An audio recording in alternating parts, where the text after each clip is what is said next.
Olá pessoal, bem-vindos de volta ao nosso canal e ao nosso desafio das súmulas. Nesse vídeo, uma súmula importante, uma súmula que foi bastante impactada pela reforma trabalhista de 2017, pela Lei 13.467 de 2017, que é a súmula 241, tá? Então me acompanha até o final aqui para você poder acompanhar o raciocínio e ver qual foi o impacto, né, que a reforma trouxe com relação a essa súmula. Como é que a gente vai aplicar então esse raciocínio a partir da reforma e como é que o TST tem aplicado também esse raciocínio. Vamos lá, a súmula 241 está aqui na tela. Ela fala o seguinte, está em vigor formalmente ainda, mas o TST muito provavelmente ele vai revisar, assim que possível, ele vai revisar essa súmula. Ela fala assim, o vale para refeição, né, também chamado por alguns de ticket refeição, ticket alimentação, né, fornecido por força do contrato de trabalho, essa parte aqui é importante, já vou explicar por quê, tem caráter salarial, integrando a remuneração do empregado para todos os efeitos legais. Muito bem, aqui a súmula, né, ela foi editada num período anterior à reforma.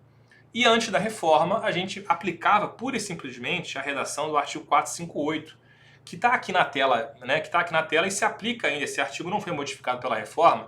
Ele prevê o seguinte: além do pagamento em dinheiro, compreende-se no salário, para todos os efeitos legais, a alimentação.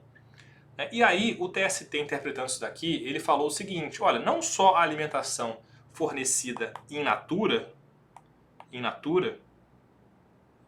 ou seja, a comida, né? A comida que é fornecida no refeitório da empresa, por exemplo, um lanche que a empresa fornece, qualquer coisa nesse sentido em que a empresa forneça a refeição, não só isso vai ser salário, mas também quando for pago através do chamado vale-refeição, ou qualquer nome similar, né? Ticket de alimentação, auxílio alimentação, qualquer nome que você possa dar.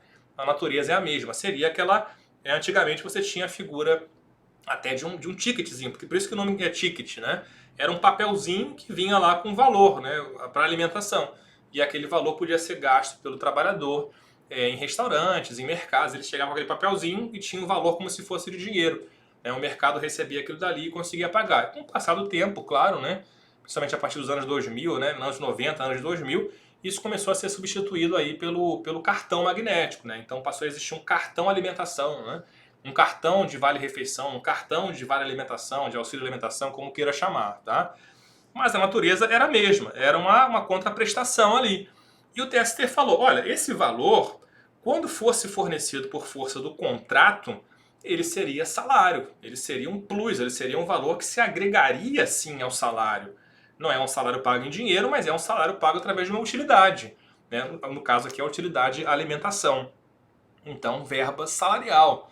Esse é o entendimento que o TST tinha aqui antes da reforma. E essa referência aqui ao contrato é importante por quê? Porque desde sempre o TST sempre entendeu que a norma coletiva, quer dizer, o acordo coletivo de trabalho ou a convenção coletiva de trabalho, poderiam excluir essa natureza salarial. Tá? Então seria possível, por exemplo, que um acordo coletivo, uma convenção coletiva, previsse uma concessão do vale alimentação, do auxílio alimentação, sem natureza salarial. É possível? Sim, era possível, mesmo antes da reforma era possível que isso acontecesse em norma coletiva, tá? Porque a norma poderia criar o direito, poderia, claro, modular aquele direito, poderia calibrar, digamos assim, os efeitos daquele direito. Mas se fosse por força do contrato individual, né, cláusula tácita ou expressa, tanto faz, não seria possível, então o vale alimentação, o auxílio alimentação, teria a natureza sim salarial. Né? E se é a natureza salarial, claro que vai ter todos os reflexos no salário. Ele vai computar para 13º salário, para férias com 1/3, né? Férias com 1/3. Ele computaria para base para fundos de garantia, para INSS, né, contribuição previdenciária, para base de cálculo de hora extra e assim segue, para tudo, né, seria salário para todos os efeitos. Muito bem, agora essa súmula ela foi impactada e ela foi superada pela reforma porque a nova redação do artigo 457, parágrafo 2º da CLT que está aqui na tela, ela exclui essa natureza salarial do auxílio alimentação. Ela fala assim, as importâncias, ainda que habituais, ainda que seja pago todo mês, portanto, pagas a título de ajuda de custo, auxílio alimentação, vedado o seu pagamento em dinheiro. E parará, e segue, né? Aí fala, não se incorporam ao contrato de trabalho e não constituem base de incidência de qualquer encargo trabalhista e previdenciário. Tá? Ou seja, a reforma trabalhista de 2017, ela excluiu, portanto, a natureza salarial do auxílio alimentação, desde que não seja pago em dinheiro. Tá? Então não pode pagar em dinheiro, né, em espécie, em depósito em conta, não pode pagar. Agora, se o empregador contrata uma empresa lá que fornece o cartão alimentação, por exemplo, né, isso por si só já vai excluir a natureza salarial. Não vai ser salário, não vai refletir em 13º, férias, aviso prévio, hora extra, nada disso. Tá? Vai ser uma parcela indenizatória. Indenizatória. Tá? Não se integra, portanto, ao salário. Bom, e aí a gente vê, claro, que está superada aqui a súmula 241, né? Porque a súmula falava que o vale, né, ele seria salário. E a partir da reforma, não. Né? Ele só vai ser salário se for pago em dinheiro. Se o empregador fizer esse pagamento em dinheiro, seja depósito bancário, seja em espécie, né, dinheiro em mãos, tanto faz. Se ele pagar em dinheiro, aí sim vai ser salário. Porque aí você não faz mais essa diferenciação. Agora, se for pago através do Vale Alimentação, seja um papelzinho que hoje em dia não existe mais, né? Eu desconheço no Brasil algum lugar que ainda exista isso. Mas, em geral vai ser o cartão, como eu falei, o cartão magnético, né? Até aplicativos hoje em dia que tem essa funcionalidade do Vale Alimentação. E aí, nesse caso, claro, você vai ter uma parcela não salarial, tá? Bom, detalhezinho aqui é importante, né? Seguinte, essa lei aqui, Lei 6.321 de 76, é a lei que criou, que estabeleceu o PAT, que é o Programa de Alimentação do Trabalhador. Por quê? Porque antes da reforma era muito importante, porque se falava o seguinte, olha só, se o vale-refeição, mesmo antes da reforma, tá? Se o vale fosse concedido por uma empresa que inscrita no PAT, inscrita no Programa de Alimentação do Trabalhador, esse vale não seria salário, tá? Não seria salário. Porque existiriam ali critérios específicos ali, toda uma burocracia que teria que ser cumprida para que se desvinculasse, né? E aí simplesmente não seria salário. Assim como, né, até eu trouxe aqui o artigo 3º dessa lei, um detalhezinho importante, porque ele fala o seguinte, não se inclui como salário de contribuição a parcela paga em natura pela empresa nos programas de alimentação aprovados pelo Ministério do Trabalho. Ou seja, se a empresa inscrita no PAT fornece alimentação, um refeitório, né, uma janta, um café da manhã, né, um almoço, um lanche, o que quer que seja, se essa empresa fornece essa alimentação in natura, né, portanto ali a mercadoria ali está sendo fornecida ali, não é dinheiro, não é vale nada, é a própria comida sendo fornecida, né? Nesse caso aqui, empresa inscrita no PAT, isso não é salário. A inscrição no PAT ela vai fazer com que deixe de ser salário. Agora, mesmo pós-reforma, cuidado, tá? Mesmo pós-reforma, se essa empresa fornece alimentação in natura, ela fornece a comida, né, fornece a refeição, isso aqui sim é salário. Tá? Isso é salário. Porque perceba, né, vamos voltar aqui no texto da reforma, deixa eu até apagar para a gente ver de novo. Né? 457, parágrafo 2º. Ele fala do auxílio alimentação. Ele não fala do fornecimento da alimentação in natura. Fornecimento da alimentação in natura está no 458. E o 458 prevê que a alimentação in natura é sim salário. Tá? Então, cuidado. Mesmo pós-reforma, a alimentação fornecida in natura, em comida, né, em refeição, isso é salário, é a natureza salarial. Vai ter que apurar o valor daquilo dali para poder fazer a integração e o reflexo nas demais parcelas trabalhistas. Tá?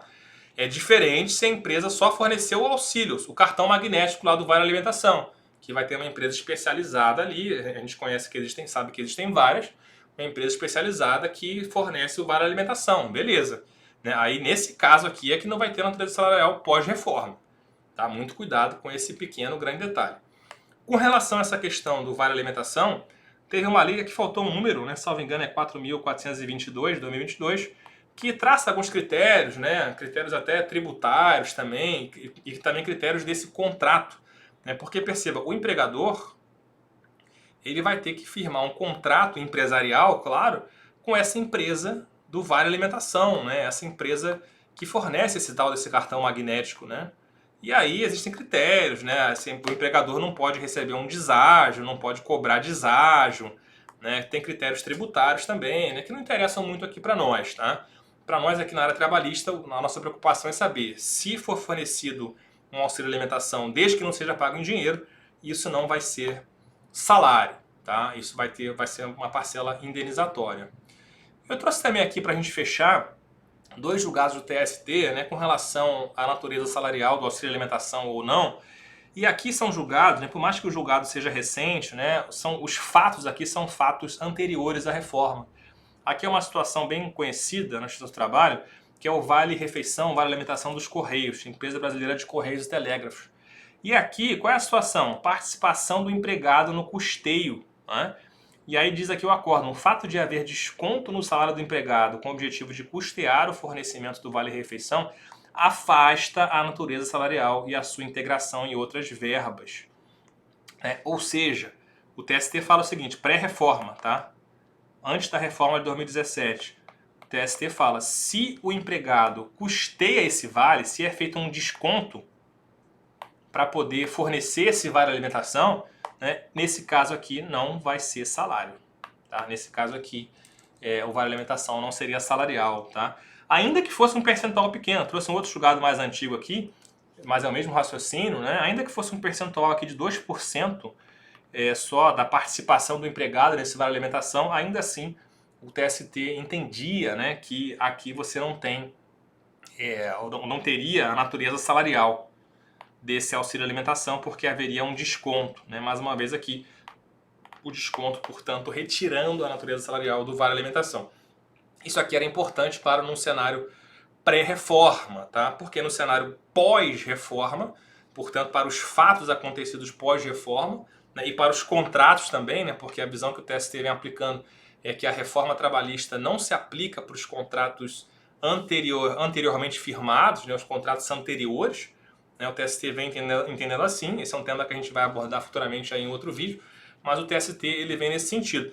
E aí, portanto, né, para esses contratos anteriores, você não aplicaria também aqui essa nova redação, né, que exclui o auxílio alimentação como natureza salarial. E esse tipo de discussão que a gente viu aqui então nos acórdãos, né, de natureza salarial ou não, do desconto, isso pode acabar tendo uma relevância, né, mesmo com relação a fatos mais recentes, para esses contratos de trabalho mais antigos, contrato de trabalho celebrado antes da reforma, porque aí você aplicaria o critério ainda anterior à reforma, tá? Mas enfim, se a gente for aplicar o critério pós-reforma, é isso que eu falei, né? Pós-reforma trabalhista, pós-reforma trabalhista é isso que eu falei, auxílio alimentação, desde que não seja pago em dinheiro, ele sempre vai ter natureza indenizatória, tá? Independente se há desconto ou se não há desconto do salário do empregado, para custear. Maravilha? Com isso fico por aqui, me despeço, obrigado pela companhia de sempre e até o próximo vídeo.